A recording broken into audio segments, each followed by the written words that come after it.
Hello guys, first time ko magsakay ng pasahero na pick up ko ito si ma'am sa may Aguinaldo Highway, Bacoor, Cavite, no? Ang drop off niya is dito sa may Tansa, Cavite.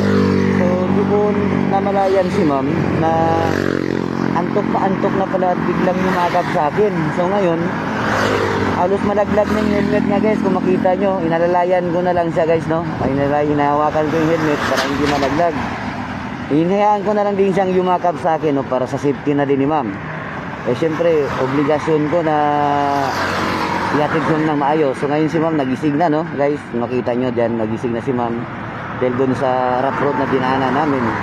At sa wakas, nahatid ko si ma'am ng maayos sa bahay nila, no? Dito sa may looban ng subdivision ng Tansa, Cavite. Ayan si ma'am guys, oh.